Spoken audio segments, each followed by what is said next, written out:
नाही. तुम्हाला का वाटतं असं मला माहिती, आम्हाला काही वाटत नाही कधी असं. म्हणजे मी खरंच सांगतो मनातून, आमच्या सरकारमध्ये कधी अजित पवारने आपली लाईन सोडली नाही. अजित दादाची एक लाईन आहे काम करण्याची. अजित दादा कधी त्या लाईनच्या पलीकडे क्रॉस करत नाही. त्यांचं लाईन ठरली आहे, एवढं करायचं तेवढं ते काम करतात. एकनाथ शिंदे साहेबांची लाईन वेगळी ठरलेली आहे. आणि भाजपाचा आम्ही शेवटी भाजपहून आम्ही सर्वात मोठ्या पक्षामध्ये आहे, त्यामुळं आम्हाला दोघांनाही सांभाळून त्या ठिकाणी पुढं जायचं आहे. त्यामुळं कधी लाईन क्रॉस होणार नाही याची काळजी भाजपही घेत आहे, अजित पवारची घेत आहे आणि एकनाथ शिंदेची घेत आहे. नाहीतर एवढं मोठं बहुमत लोकांनी दिलं आम्हाला, त्या बहुमताचा अनादर कसा करू आम्ही? आम्हाला बहुमताचा आदर करावा लागेल. एकनाथजी आहे, देवेंद्रजी आहे, आम्ही सर्व आहोत. आम्हाला आदर नाही केला आम्ही बहुमताचा. शेवटी जनता जनार्दन आहे, त्यांचा विचार आम्हाला करावा लागत आहे. 14 कोटी जनतेने बहुमत दिलं आम्हाला.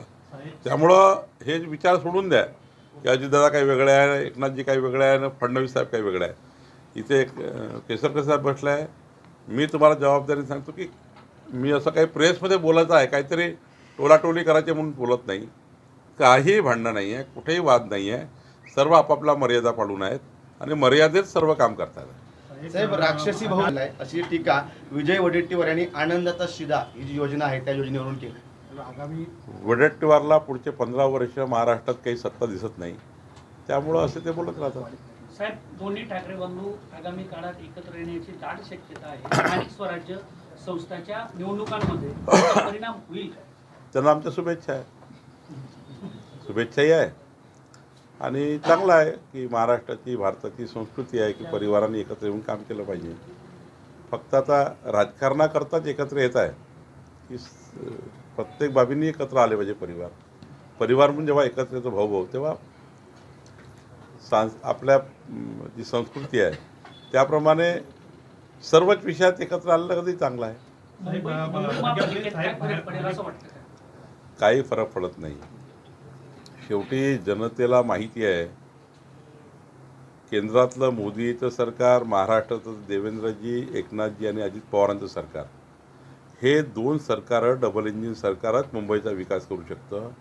मुंबईकरांच्या प्रत्येकाच्या मनात आहे की आता राजकारणाच्या बाहेर निघून, टीकाटिप्पणीच्या बाहेर निघून, सकाळी 9 वाजताच्या भोंग्याच्या बाहेर निघून आपल्या सर्वांना एकत्र महाराष्ट्र मजबूत करण्याकरता काम करायचं आहे. देवेंद्र फडणवीस साहेबांच्या नेतृत्वामध्ये मुंबई ही इंटरनॅशनल शहर ज्या पद्धतीनं करण्याचा विचार देवेंद्रजींनी केला आहे आणि ज्या पद्धतीचं मुंबईचं डेव्हलपमेंट आता सुरू झालं आहे, लोकांना विकास पाहिजे आहे. आणि मी तुम्ही दाव्याने सांगतो, आतापर्यंत कधी न मिळालेलं, म्हणजे मुंबईच्या महानगरपालिकेच्या इतिहासामध्ये कधी बहुमत न मिळालेलं बहुमत महायुतीला महानगरपालिकेत मिळेल. मी तुम्हाला कोऱ्या कागदावर लिहून द्यायला तयार आहे. कारण लोक विकासाकडे आहे, मराठी माणूस विकासाकडे आहे. जातीपातीच्या नावाने किंवा समाजाच्या नावाने, हिंदी भाषी मराठी भाषेच्या नावाने किती वाद लावले तरी जेव्हा बटन दाबायला माणूस जातो तेव्हा बटन दाबताना ह्याच विचार करतो की माझ्या बटणीच्या मागे विकासाचा संकल्प आहे.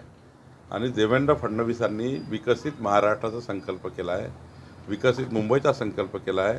त्या संकल्पाला, एकनाथ शिंदेच्या संकल्पाला साथ देतील लोक. जात पात धर्म भाषा याला सोडून साथ देतील आणि मुंबईमध्ये प्रचंड बहुमत, म्हणजे विचार नाही करू शकणार तुम्ही, एवढं मोठं बहुमत महायुतीला मिळणार आहे.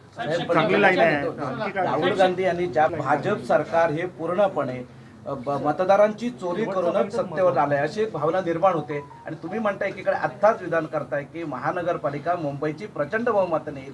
नेमकं यामध्ये अनेक कन्फ्यूज लोकांना आहेत, काय आपण ते कसं दूर करणार?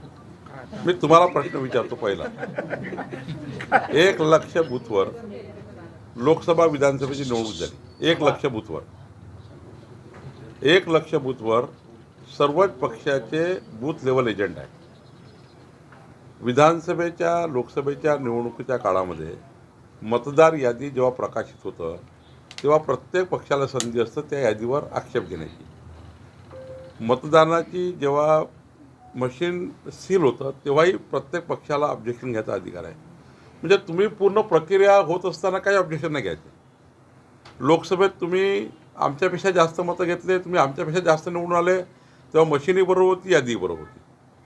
आणि विधानसभेच्या निवडणुकीमध्ये आमच्या लाडक्या बहिणींनी आम्हाला मतं दिले, लाडक्या कास्तकारांनी मतं दिले. म्हणजे आज 2.5 कोटी लाडक्या बहिणीची योजना आम्ही केली. 45 लाख शेतकऱ्यांना वीज बिल माफ केले. आमच्या एकनाथ शिंदे सरकारने, तेव्हाच्या देवेंद्र फडणवीस सरकारने अत्यंत महत्त्वाचे 5 निर्णय असे घेतले, जे निर्णय ज्याचा निर्णयाचा संबंध 5 कोटी लोकांशी आहे, पारिवारिक आहे. 5 कोटी परिवाराला डायरेक्ट संबंध होता. 45 लाख शेतकरी म्हणजे 4 मतं. 2 कोटी लोकांना आम्ही डायरेक्ट शेतकऱ्याचे वीज बिल माफ केले. 2.5 कोटी लाडक्या बहिणींना आम्ही त्या ठिकाणी अनुदान सुरू केलं. त्या लोकांना साहजिक वाटलं की या महाराष्ट्रात महायुतीचं सरकार आलं तर आमच्या लाडक्या बहिणीची योजना 5 वर्ष चालू राहील. आणि महत्त्वाचं काय, आम्ही ज्या पद्धतीने शिंदेसाहेबांनी देवेंद्रजींनी योजना सुरू केली, काँग्रेसने खुला विरोध केला की आम्ही आलो तर लाडकी बहिणी योजना बंद करू. मला सांगा, तुम्ही पूर्ण प्रक्रियेवर ऑब्जेक्शन घेतलं नाही. निवडणुकीच्या 1 वर्षाने म्हणता की ते मतदार यादी चुकीची होती, ती मतदार यादी चुकली होती, ते भाजपनी चोरी केली आणि ते मतदार यादी चुकीची झाली. तुमचे लोक झोपले होते का? मतदार यादी प्रकाशित केली निवडणुकीत झोपले होते का? निवडणुकीच्या मतदानापर्यंत एक ऑब्जेक्शन नाही आहे. अच्छा, जे निवडणूक हरले ना बाळासाहेब थोरात, त्यांनी म्हणावा मी त्या ठिकाणी निवडणूक हरलो, ते मतदार यादीमुळे हरलो आहे का? त्यांच्या कार्यकर्त्यांनी मतदार यादी नव्हती पाहिली. नाना पटोले फक्त 200 मताने आले, ते मशीनवर हरले, बॅलेटवर जिंकले नाना पटोले. त्यांच्या कार्यकर्त्याला विचारा मतदार यादी बरोबर आहे का नाही. माझ्या कामठी विधानसभेतल्या कार्यकर्त्याला, काँग्रेसच्या कार्यकर्त्याला विचारा, त्यांनी मतदार यादी बघितली नव्हती. हे खोटारडेपणा आहे. आणि मी तुम्हाला आत्ता सांगतो, मग आजही चॅलेंज आहे आता आमचं सर्वांचं. आत्ता महानगरपालिका, नगरपालिका, वेंगुर्ला, सावंतवाडीची निवडणूक आहे. काँग्रेसच्या कार्यकर्त्यांनी आताच मतदार यादी चेक करून घ्या. आता उद्या काय करते, सावंतवाडी समजा केसरकरांनी महायुतीने जिंकली तर म्हणतील मतदार यादीच बोगस होती. मुंबई आम्ही जिंकली तर मुंबईची मतदार यादी बोगस होती. आत्ता माझं आव्हान आहे, तुम्हाला टेस्ट करून घ्यायची आहे ना 51% मताची. महायुतीला 51.78% मतं मिळाली. अजून टेस्ट करायची आहे का? तर पुन्हा उद्या टेस्ट ही. पण आत्ता मतदार यादी चेक करून घ्या. म्हणजे उद्या हे म्हणाल नको राहुल गांधींनी, अरे ते मुंबई हारली कारण मतदार यादी चूक होती. आत्ता तुम्हाला प्रभागाची मतदार यादी प्रकाशित होणार, आता तुम्हाला वार्डाची होणार, ते चेक करा ना. तुमचे आता बूथ लेवल एजंट आहे ना, त्याला सांगा काँग्रेसच्या लोकांना, आदेश काढा राहुल गांधी की आदेश काढला पाहिजे काय तुम्ही आधी चेक करून टाका. हे काहीतरी खोटारडेपणा आहे.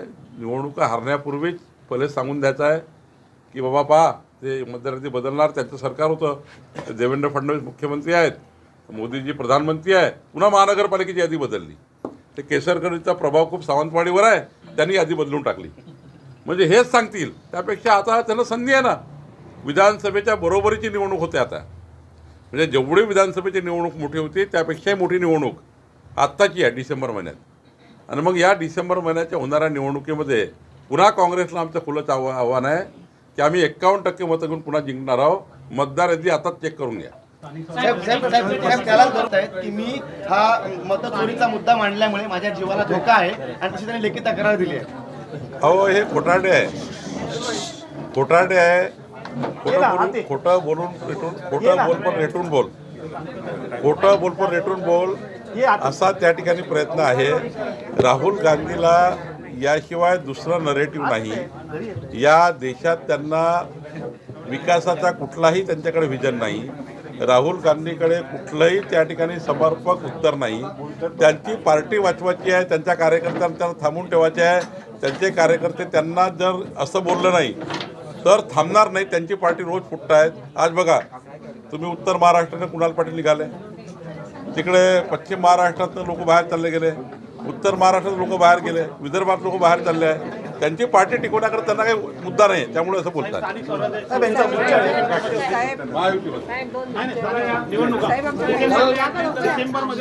या पद्धतीनं प्रभागांचा वाटतं आहे.